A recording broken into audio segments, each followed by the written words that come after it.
नमस्कार दोस्तों। देखिए मित्रों, आज हम माध्यमिक शिक्षा बोर्ड की जो 10वीं क्लास की पुस्तक है सामाजिक विज्ञान की, उसमें फर्स्ट चैप्टर का 6 पार्ट जो हैं वो आज पढ़ने वाले हैं। और 5 पार्ट जो हैं वो हमने कंप्लीट कर लिए हैं।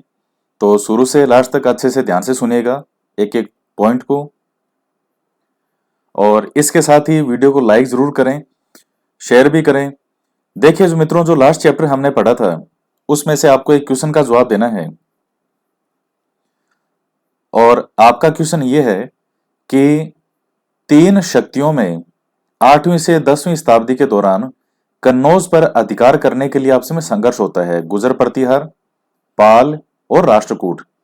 तो इन तीनों शक्तियों में अंतिम रूप से कन्नौज पर अधिकार करने में सफलता किसको मिलती है, उनका आपको नाम बताना है कि गुजर प्रतिहारों को सफलता मिलती है कन्नौज पर अधिकार करने में, या राष्ट्रकूटों को मिलती है, या पाल को मिलती है। तो ये आप कमेंट करके बताइएगा। तो आइए हम आगे पढ़ते हैं। आज हम पढ़ेंगे चोल वंश, उत्तरवर्ती चोल राजे। ये दक्षिण भारत का है, हमने मैप में भी देखा है। इस प्रकार से दक्षिण भारत में आपको चोल राज्य नजर आएगा। यह प्राचीन दक्षिणापथ के 3 प्रमुख राज्यों में से एक था। अन्य 2 राज्य थे पांडेय और चेर अथवा केरल। तो ये दक्षिण भारत के राज्यों की बात कर रहा है। चोल वंश है, पांडेय है, चेर या केरल दोनों एक ही नाम है। अशोक के अभिलेखों में इस राज्य का वर्णन एक स्वतंत्र राज्य के रूप में हुआ है। किसका? चोल वंश का। चोल राज्य के निवासी तमिल भाषी थे। ये देखिएगा पहले के मैप में, जैसे ये पल्लव हैं, ये हैं चोल। तो चोल के बारे में हम पढ़ेंगे। उन्होंने तमिल भाषा में उच्च कोटि के साहित्य लेखन को प्रोत्साहित किया। तिरुवल्लुवर रचित कुरल इसका एक अच्छा उदाहरण है। कई काल लगभग 100 ईस्वी में चोल वंश का एक राजा हुआ जिसने पुहार या पुगार नगर की नींव डाली। उसने सिंहल से युद्ध किया और युद्ध बंदियों से कावेरी नदी के किनारे 100 मील लंबे बांध का निर्माण कराया। वह चोलों की राजधानी को उरगपुर से कावेरीपत्तनम ले गया। चोल राजा विजयालय के पुत्र और उत्तराधिकारी आदित्य लगभग 880 से 907 ईस्वी के बीच में ने पल्लव नरेश अपराजित को हराया था। आदित्य के पुत्र प्रांतक प्रथम ने पल्लवों की शक्ति को पूरी तरह कुचल दिया। उसने पांड्यों की राजधानी मदुरा पर भी अधिकार कर लिया था। तो दोस्तों, मुख्य रूप से अगर आप चोल साम्राज्य का देखें तो आज का जो तमिलनाडु है ये क्षेत्र आपको मिलेगा। ये तमिलनाडु है। ये सारे स्थानों के नाम आप जो भी पढ़ रहे हैं ये सब आपको यहीं मिलेंगे, इसी तमिलनाडु में। तो ये जो साम्राज्य था ये था मुख्य रूप से चोल साम्राज्य।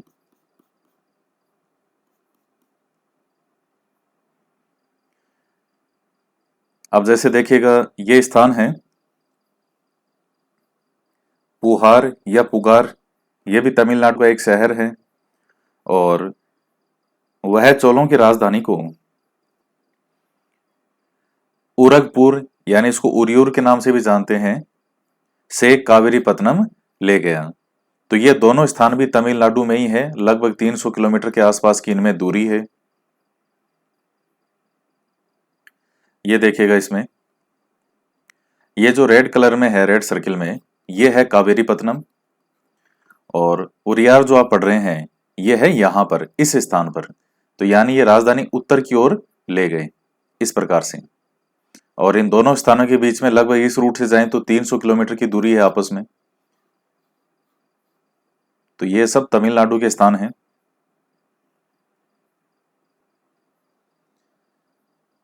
और इन्होंने पांड्यों की राजधानी मदुरा पर भी अधिकार कर लिया। अब इसके बाद में आते हैं चोल राजराज प्रथम 985 से 1013 के बीच में इसका समय है, ने संपूर्ण मद्रास, मैसूर, कुरग, सिंहल द्वीप यानी श्रीलंका को अपने अधीन करके पूरे दक्षिणी भारत का एक छत्र सम्राट बन गया था। उसने अपनी राजधानी तंजौर में भगवान शिव का राज राजेश्वर वरदेश्वर मंदिर बनवाया। तो तंजौर के मंदिर तो बहुत ज्यादा फेमस है। और ये जो तंजौर है ये भी तमिलनाडु में ही है।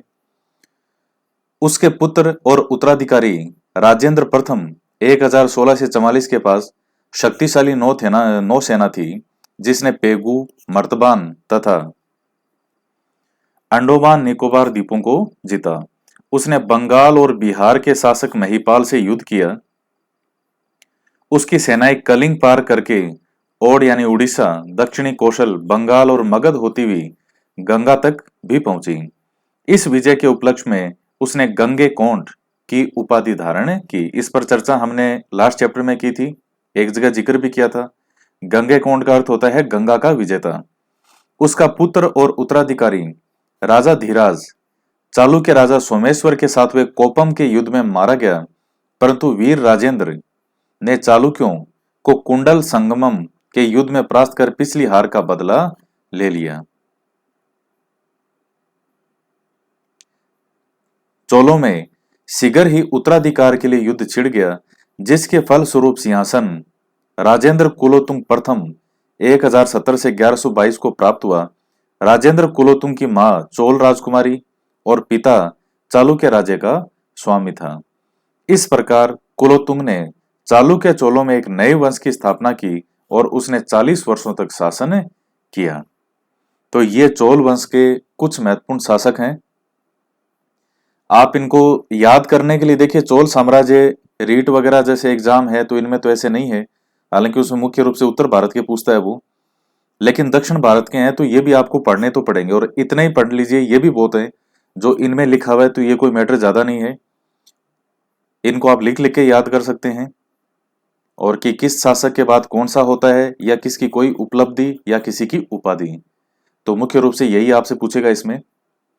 तो जैसे इसमें एक तो ये गंगे कोंड वाला है, इसका बहुत पूछता है। सबसे फेमस जो है इनमें यही आता है, क्योंकि उत्तर भारत तक ये आ गया था, उड़ीसा तक कलिंग को विजिट करता हुआ, और गंगे कोंड की उपाधि धारण करता है, बंगाल सबको विजिट करता हुआ पहुंच गया ये।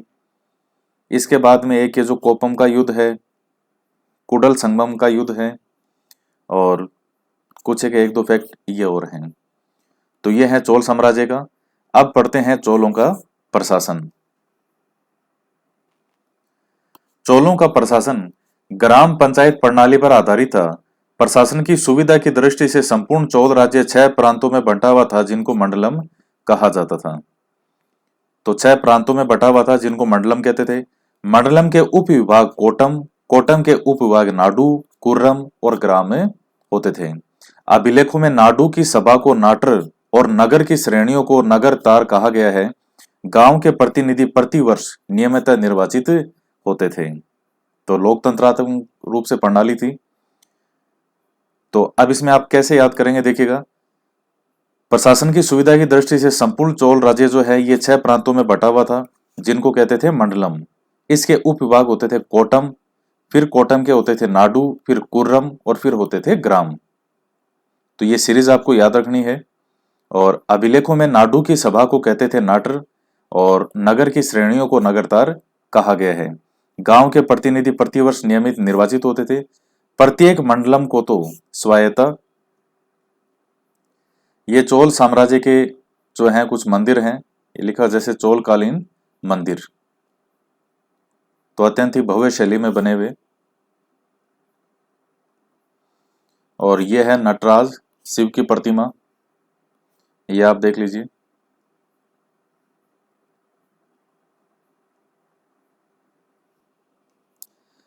प्राप्त थी, लेकिन राजा को नियंत्रित करने के लिए कोई केंद्रीय विधानसभा नहीं थी। भूमि की उपज का लगभग 6वां भाग सरकार को लगान के रूप में मिलता था। लगान अनाज में या स्वर्ण मुद्राओं को दिया जा सकता था। चोल राज्य में प्रचलित सोने का सिक्का कासू कहलाता था, जो कि 16 औंस का होता था। तो सोने का सिक्का चोल राज्य में क्या कहलाता था? कासू। चोल राजाओं के पास विशाल स्थल सेना के साथ साथ मजबूत जहाजी बेड़ा भी था। चोल राजाओं ने सिंचाई की बड़ी बड़ी योजनाएं पूरी की। तो ये कुछ एक महत्वपूर्ण फैक्ट हैं। जैसे भूमि की उपज का कितना भाग लगान के रूप में मिलता था? 6वां भाग, 1/6 भाग जो है ये लगान के रूप में दिया जाता था। लगान अनाज में या स्वर्ण मुद्राओं में दिया जा सकता था। चोल राज्य में जो प्रचलित सोने का सिक्का क्या कहलाता था? कासू कहलाता था। कितने औंस का? 16 औंस का। अब आता है चोल कला। चोलों ने पलवों की स्थापत्य कला को आगे बढ़ाया। चोलों की द्रविड़ मंदिर शैली की कुछ विशेषताएं हैं। वर्गाकार विमान, मंडप, गोपुरम, कलापूर्ण स्तंभों से युक्त, वृहत सदन, सजावट के लिए पारंपरिक सिंह, चाली, ब्रैकेट तथा संयुक्त स्तंभों आदि का होना। तो ये कई विशेषताएं हैं यहाँ के जो मंदिर हैं। राजराज प्रथम का तंजौर का शिव मंदिर राजराजेश्वर मंदिर द्रविड़ शैली का एक शानदार नमूना है। दक्षिण भारत में नहरों की प्रणाली है वो चोलों की देन है। चोल मंदिरों में चिदम्बरम और तंजौर के मंदिर सर्वोत्कृष्ट हैं। चोल युग की नटराज की, शिव की, कांसे की मूर्तियां भी सर्वोत्कृष्ट मानी जाती है। मंदिरों की गोपुरम शैली का विकास इसी युग में हुआ। अब आता है समाज। चोल राजा शैव धर्मानुयायी थे। राजा धीराज के लेखों में अश्वमेध यज्ञ का भी उल्लेख है। समाज में स्त्रियां संपत्ति की स्वामिनी होती थी। दास और देवदासी प्रथा भी प्रचलित थी। तो चोल शासक हैं, मुख्य रूप से किसको मानते थे? शिव को मानते थे, शिव को मानते थे। अश्वमेध यज्ञ भी करते थे। समाज में जो स्त्रियां हैं वो संपत्ति की स्वामिनी होती थी। दास और देवदासी प्रथा भी प्रचलित थी। तो आपसे एक तो ये मंदिर का पूछ सकता है कि तंजौर का शिव मंदिर जो है किन शासकों के द्वारा बनवाया गया था? चोल शासकों के द्वारा। शासक का नाम पूछ सकते हैं, राजराज प्रथम। इसी मंदिर का दूसरा नाम क्या है? राजराजेश्वर मंदिर। किस शैली का है? द्रविड़ शैली का। अब आता है पल्लव वंश। इस वंश के शासक अर्काट, मद्रास, तिरुचिरापल्ली तथा तंजौर के आधुनिक जिलों पर राज्य करते थे। शिलालेखों में पहले पल्लव राजा का उल्लेख कांची के विष्णुगोप का मिलता है। पल्लवों में सिंह विष्णु 6वीं शताब्दी ईस्वी के उत्तरार्ध में सिंहासन पर बैठा। उसके बाद लगभग 2 शताब्दियों तक पल्लवों ने राज्य किया। प्रमुख पल्लव राजाओं के नाम जो है महेंद्र वर्मा प्रथम लगभग 600 से 625 ईस्वी में, नरसिंह वर्मा प्रथम, महेंद्र वर्मा द्वितीय, परमेश्वर वर्मा, नरसिंह वर्मा द्वितीय, परमेश्वर वर्मा द्वितीय, नंदी वर्मा द्वितीय तथा अपराजित। तो ये पल्लव वंश के कुछ शासकों के नाम हैं। तो कहाँ कहाँ मेन रूप से शासन था इनका? अर्काट, मद्रास, तिरुचिरापल्ली, तंजौर। महेंद्र वर्मा महान वास्तु निर्माता था। उसने पत्थरों को तराशकर अनेक मंदिर बनवाए। महेंद्र वर्मा प्रथम ने मत विलास प्रहसन नामक नाटक भी लिखा। उसने महेंद्र तालाब भी खुदवाया। उसे लगभग 610 ईस्वी में चालुक्य राजा पुलकेशिन द्वितीय ने पराजित किया था। और ये पुलकेशिन द्वितीय है, इसने हर्षवर्धन को भी पराजित किया था। महेंद्र के पुत्र तथा उत्तराधिकारी नरसिंह वर्मा महामल ने 642 ईस्वी में पुलकेशिन द्वितीय को परास्त कर दिया, वापस पराजित कर दिया इसको, और उसकी राजधानी वातापी पर अधिकार कर लिया। परंतु चालुक्यों ने 655 ईस्वी में इस हार का बदला ले लिया। चालुक्य राजा विक्रमादित्य प्रथम ने पल्लव राजा परमेश्वर वर्मा को पराजित कर उसकी राजधानी कांची पर अधिकार कर लिया। प्रारंभिक पल्लव राजाओं ने मामल्लपुरम या महाबलीपुरम नगर की स्थापना की और वहां पर 5 रथ मंदिरों का निर्माण करवाया। यहाँ चट्टानों को तराशकर मूर्तियां बनाई गई। कांची में भी पल्लव राजाओं ने मंदिर बनवाए। पल्लव शासकों में कुछ विष्णु के उपासक थे और कुछ शिव के। तो दोस्तों ये जो पल्लव वंश है इसमें सारे महत्वपूर्ण है, क्योंकि इन्होंने शॉर्ट नोट के रूप में ये सब चीजें दे रखी है।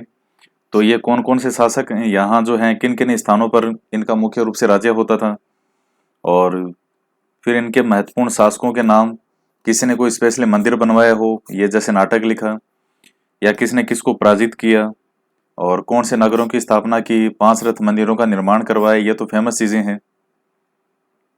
तो और इसके साथ ही देखिए ये जो स्थान जो होते हैं, ये कुछ स्थान तो मैं आपको बता देता हूँ, आप भी इनको खुद ढूंढने का प्रयास करें। आप जैसे बातापी है तो आप खुद देखें कि बातापी कहाँ है, कांची कहाँ पड़ता है, महाबलीपुरम कहाँ है। इन चीजों को जब आप देखेंगे तो और भी अच्छे से समझेंगे।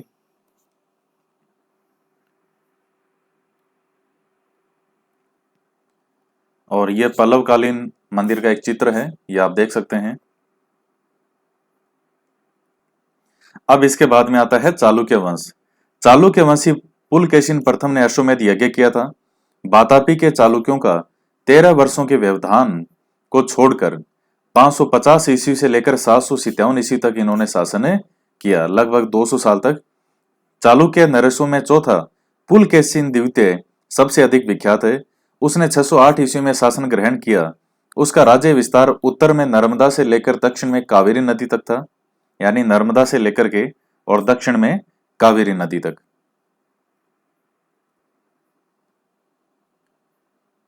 और 642 ईस्वी में वह पल्लव नरेश नरसिंह वर्मा द्वारा पराजित हुआ। पुलकेशिन के पुत्र विक्रमादित्य प्रथम ने चालुक्य शक्ति पुनः प्रतिष्ठित की।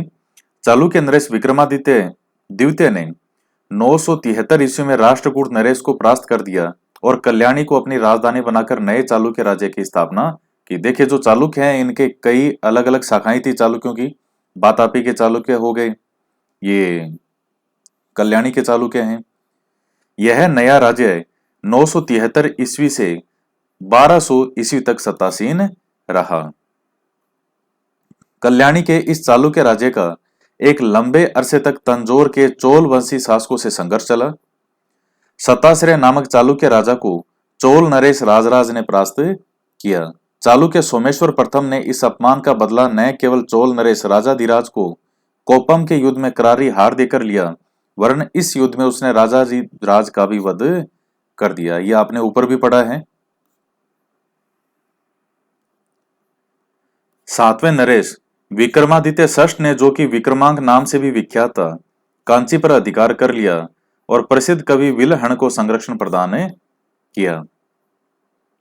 तो जो कवि विलहण है ये किसके संरक्षण में है?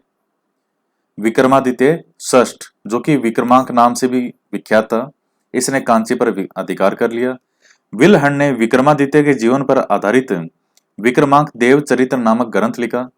बातापी और कल्याणी के चालुक्य नरेशों ने हिंदू होने पर भी बौद्ध और जैन धर्म को परिचय दिया। चालुक्य राजाओं ने अनेक मंदिरों का निर्माण कराया। तो मित्रों, ये मंदिरों का निर्माण करवाया इन्होंने।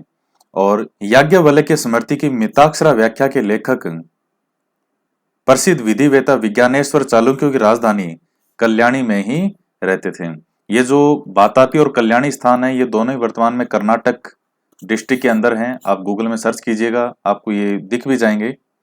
जैसे वातापी जो है इसका तो नाम ही बदला जा चुका है, बादामी कर दिया गया है। कल्याणी है, इसका नाम भी कुछ और कर चुके हैं। तो आप इनको ढूंढेंगे तो आपको और मिलेंगे ये। तो ये कर्नाटक के स्थान है और दक्षिण भारत में इस तरह से स्थान था इनका। चालुक्यों का इस प्रकार से शासन था।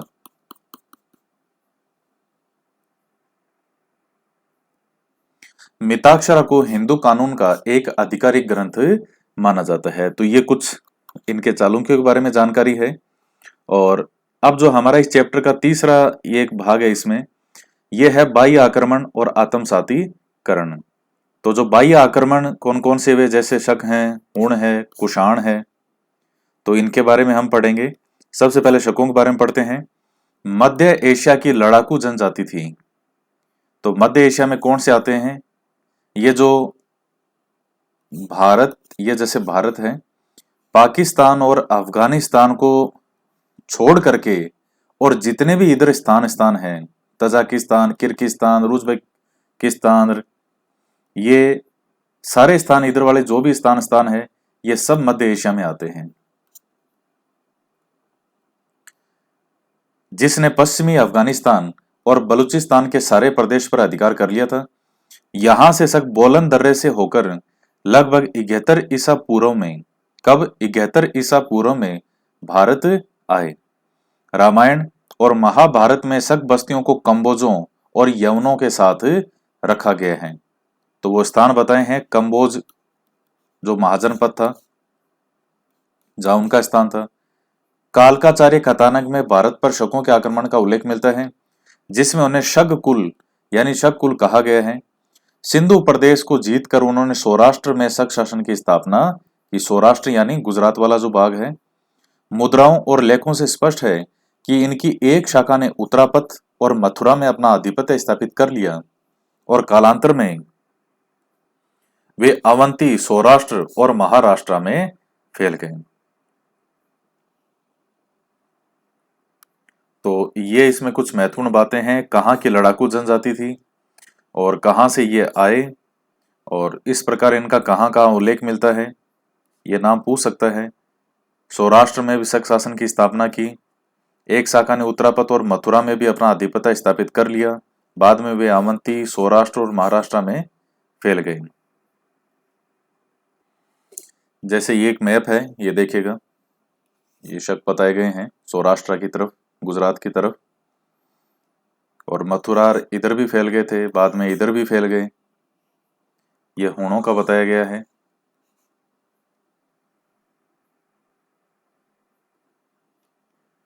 तक्षशिला में शक शासकों में मावेज और एजेज के नाम आते हैं। तक्षशिला में शक शक्ति का विनाश पल्लवों द्वारा हुआ। हमामस और हगान मथुरा के प्रारंभिक शक क्षत्रप थे।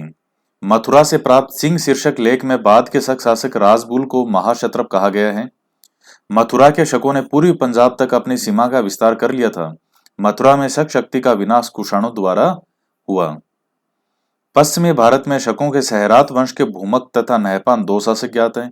इन शक शासकों ने 7 वाहनों से कुछ प्रदेश जीते और महाराष्ट्र, काठियावाड़ और गुजरात पर शासन किया।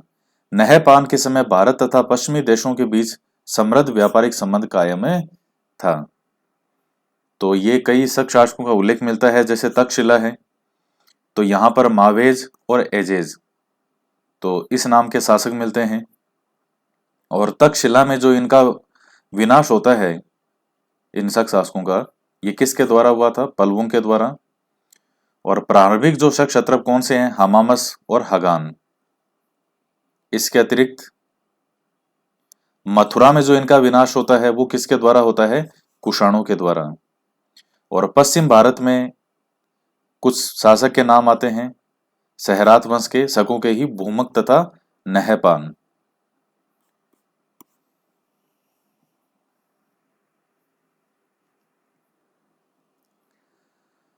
जोगल थाम्बी नामक स्थान से मिले सिक्कों से प्रमाणित होता है कि नहपान गौतमीपुत्र सातकर्णी से पराजित हुआ था।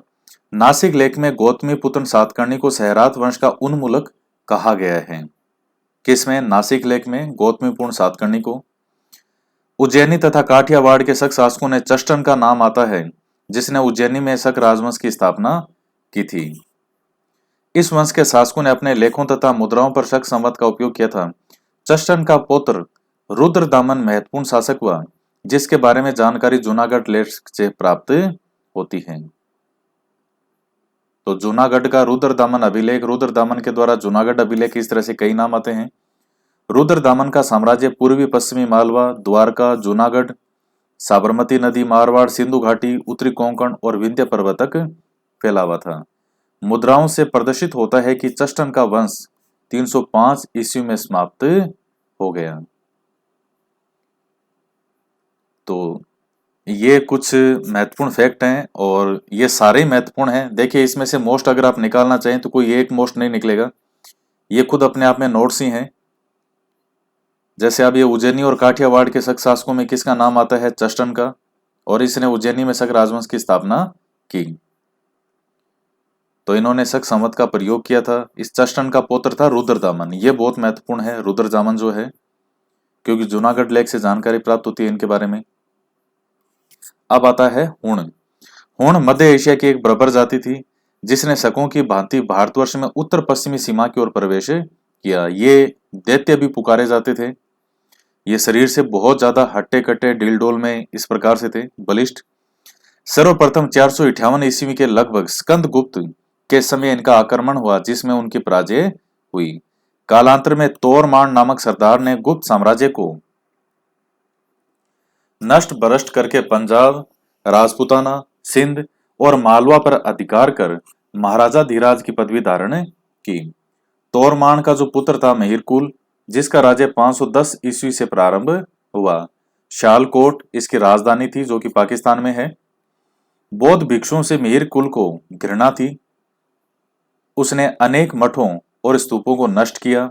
मालवा के शासक यशो वर्मा ने इसे पराजित किया। पराजित होने के बाद यह कश्मीर चला गया और कश्मीर में इसने अपना राज्य स्थापित किया। हुणों के आक्रमण के कारण गुप्त साम्राज्य नष्ट हो गया और भारत की राजनीतिक एकता समाप्त हो गई। देश पुनः छोटे छोटे टुकड़ों में बंट गया। तो मित्रों, आपसे जैसे क्वेश्चन क्या पूछेगा इसमें, अब जैसे हुण है, इनके बारे में यह पूछ सकता है कि सबसे पहले 458 ईस्वी के लगभग स्कंदगुप्त के समय, जो गुप्त काल चलता है उस समय यहाँ पे इनका आक्रमण होता है, लेकिन हुणों की पराजय हो जाती है। कालांतर में तोरमान नामक सरदार ने गुप्त साम्राज्य को नष्ट भ्रष्ट करके और इन क्षेत्रों पर अधिकार किया, महाराजा धीराज की उपाधि धारण की। तो तोरमान का नाम आपको ध्यान में रखना है। और इसका पुत्र था मिहिर कुल, ये भी काफी फेमस है। 510 ईस्वी से शासन आरंभ हुआ, सियालकोट इनकी राजधानी थी। बौद्ध भिक्षुओं से इनको घृणा थी, इन्होंने अनेक मठों और स्तूपों को नष्ट किया। मालवा के यशोधर्मा ने इसे पराजित किया था, ये भी आप ध्यान में रखें। पराजित होने के बाद ये कश्मीर चला गया और कश्मीर में अपना राज्य कायम किया। हुणों के आक्रमण के कारण गुप्त साम्राज्य नष्ट हो गया और भारत की राजनीति एक समाप्त होगी और देश पुनः छोटे छोटे टुकड़ों में बंट गया। अब हम पढ़ते हैं कुषाण वंश के बारे में। कुषाणों को यूची या तोचेरियन भी कहा जाता है। यूची कबीला 5 भागों में बंट गया था। इन्हीं में से एक कबीले ने भारत के कुछ भागों पर शासन किया। तो यूची कबीला जो है 5 भागों में बंट गया था, उसी में से एक भाग था, उसने भारत के कुछ भागों पर शासन किया। सबसे पहला है कुजुल कडफिसेस प्रथम। इसका नाम बहुत महत्वपूर्ण है। ये कब है? 15 ईस्वी से लेके 65 ईस्वी तक, यानी ईस्वी सन जो शुरू होता है 0 से, तो इसके बाद का हम कहते हैं तो 15वीं साल से लेकर के, यानी 15वीं ईस्वी से लेकर के और 65 ईस्वी तक। और अभी वर्तमान में कौन सा चल रहा है? 2020। और इस 0 से ईस्वी सन से जो पहले का है 0 से, उसको हम कहते हैं ईसा पूर्व, बीसी भी कहते हैं। कुजुल कडफिसेस प्रथम, यह अपनी जाति के गौरव का संस्थापक था। इसने दक्षिणी अफगानिस्तान, काबुल, कंधार और पार्थिया के एक भाग को अपने राज्य में मिला लिया। इसने वैदिक धर्म को अंगीकार किया। तो इनका कौन सा स्थान था प्रारंभ में? अफगानिस्तान है, काबुल, कंधार, पार्थिया। तो आप ये पाकिस्तान अफगानिस्तान वाला जो हिस्सा है, मुख्य रूप से अफगानिस्तान वाला, इसको आप मान सकते हैं उसमें। ये देखिएगा मित्रों, ये एक मैप है जिसमें कुषाण साम्राज्य बताया गया है और ये इतना साफ नहीं है, तो इसलिए आपको ये इतना साफ नहीं नजर आएगा। लेकिन इसमें आप ये देख सकते हैं कुषाण साम्राज्य, ये जो रेड कलर की लाइन है ये वाली, ये सब जो है किसमें बाद में धीरे धीरे कौन से में आ गया था? ये पूरा कुषाणों के अंतर्गत आ गया था, कुषाण साम्राज्य। और इसी में ही साथ साथ आप दूसरे साम्राज्य भी देख सकते हैं, जैसे ये शक हैं इसमें, ये मालव, योधे और ये वाकाटक हो जाएंगे, ये इक्ष्वाकु, ये सातवाहन, ये कलिंग, ये पल्लव, और ये है चोल, ये है पांडे, ये है चेर यानी केरल वाले।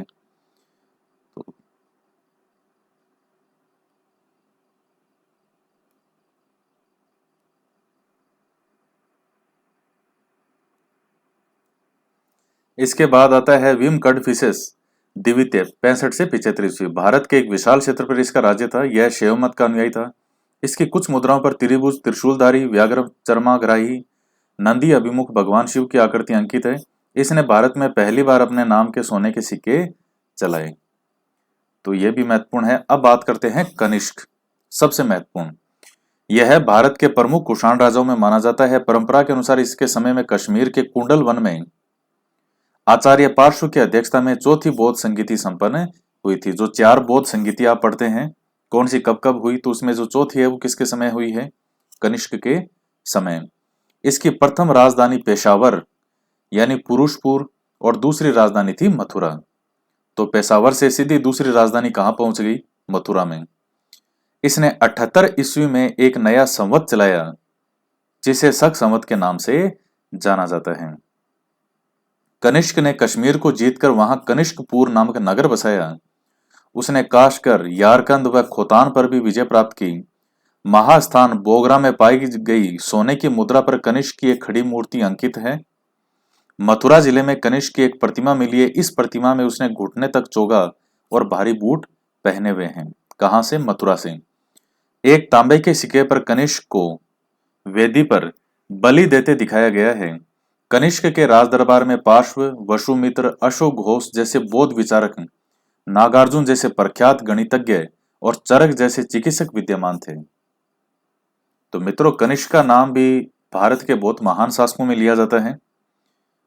बौद्ध धर्म की महायान शाखा का अभ्युदय और प्रचार कनिष्क के समय में ही हुआ था। तो बौद्ध धर्म की 2 शाखाएं हो गई थी, हीनयान और महायान। महात्मा बुद्ध को मेन रूप से जो मेनली मानने वाले थे वो कौन से थे? हीनयान संप्रदाय के। एक प्रकार से महात्मा बुद्ध को मानने वाले ये थे हीनयान, यानी ये कहते थे आत्मदीपो भव, यानी अपनी आत्मा की दीप स्वयं बनो। और महायान का मतलब होता है बड़ी गाड़ी। यान क्या होता है? गाड़ी। महा मतलब बड़ी, तो बड़ी गाड़ी का मतलब क्या है? ज्यादा से ज्यादा लोगों को मुक्ति दिलाने के लिए, उनके दुख दर्द दूर करने के लिए। हीनयान स्वयं की बात करता है आत्मदीपो भव, अपनी आत्मा की दीप स्वयं बनो, अपनी मुक्ति का मार्ग स्वयं चुनो। महायान ये कहता है कि हम तुम्हें जो है ये प्रयास करवाएंगे, मुक्ति दिलवाएंगे। तो महायान ज्यादा से ज्यादा लोगों के हित की बात करता है। तो ये मेन डिफरेंस है इनमें। उत्तर भारत में कुषाण शासकों की सत्ता लगभग 200 ईस्वी तक बनी रही। तो आप देखते हैं कि 15वीं 16वीं शताब्दी से, जो 15वीं ईस्वी सन से लेकर के और लगभग 230 ईस्वी तक, तो आप मान सकते हैं कि लगभग 215 साल तक जो है कुषाणों का शासन रहा। इस समय रोम से भारत का व्यापार काफी लाभप्रद स्थिति में था, जिससे भारत में आर्थिक समृद्धि आई। तो मित्रों आप देख सकते हैं कि उस समय भी व्यापार भारत का कहां तक था। भारत को विश्व गुरु जो कहा जाता है वो ऐसे ही नहीं कहा जाता। ये जब से तुर्कों के आक्रमण हुए थे और 1206 से जो सल्तनत काल की स्थापना हुई थी, उसके बाद से भारत सांस्कृतिक रूप से पतन जो है वो भारत का शुरू हो जाता है। और उसके बाद पतन ही पतन हुआ। जो पहले जो विकास और जो भारत की संस्कृति थी उसको बहुत हद तक समाप्त करने का प्रयास किया गया। अब आता है आत्मसातीकरण। शक, हुण और कुषाण विदेशी जातियां थी। इन्होंने शासन तो किया परंतु धीरे धीरे इनका भारतीय समाज और संस्कृति में आत्मसातीकरण भी हो गया। भारतीयों की उदार प्रवृत्ति के कारण ये बर्बर कबीलाई जातियां जो समाज का अंग बन गई। कुषाण शासकों में तो वैदिक धर्म पालन और शैव मत की निष्ठा सर्वमान्य रही। कनिष्क द्वारा की गई बौद्ध धर्म की सेवा तो उसे भारत में महान राजाओं में अधिष्ठित करती है। ये कुषाण कालीन जो है ये सिक्के हैं, ये आप देख सकते हैं कितने खूबसूरत सिक्के हैं।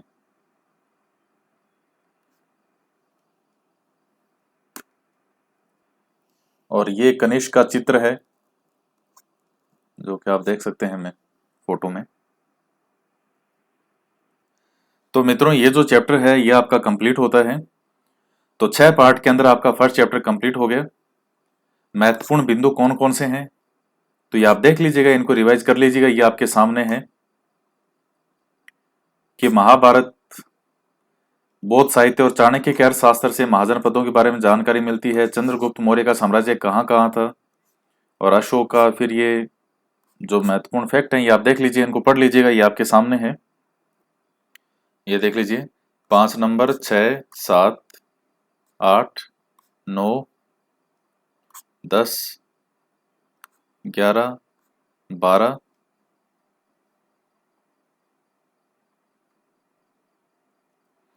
और इसके साथ ही देखिए जो वन लाइनर क्वेश्चन है मित्रों वो जरूर सोल्व कीजिएगा। इनमें ऑब्जेक्टिव टाइप क्वेश्चन नहीं दे रखे इन चैप्टर में पीछे।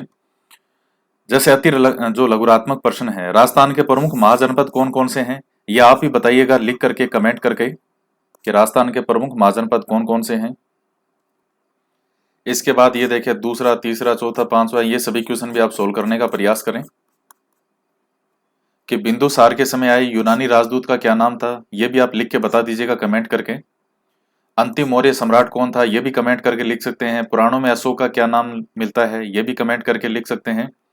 बाकी समाहर्ता मैंने आपसे पूछ लिया था एक वीडियो में ही, बाकी ये सभी आप खुद सोल्व करें। तो मित्रों आज के वीडियो में इतना ही, और आपका ये चैप्टर जो है ये कंप्लीट हो गया।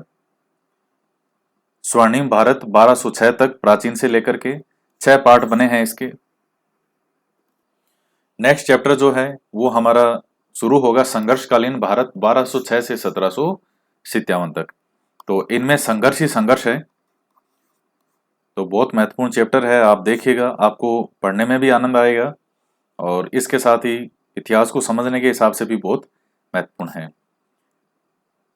तो दोस्तों आज के वीडियो में इतना ही। वीडियो को लाइक जरूर करें, ज़्यादा से ज़्यादा शेयर करें।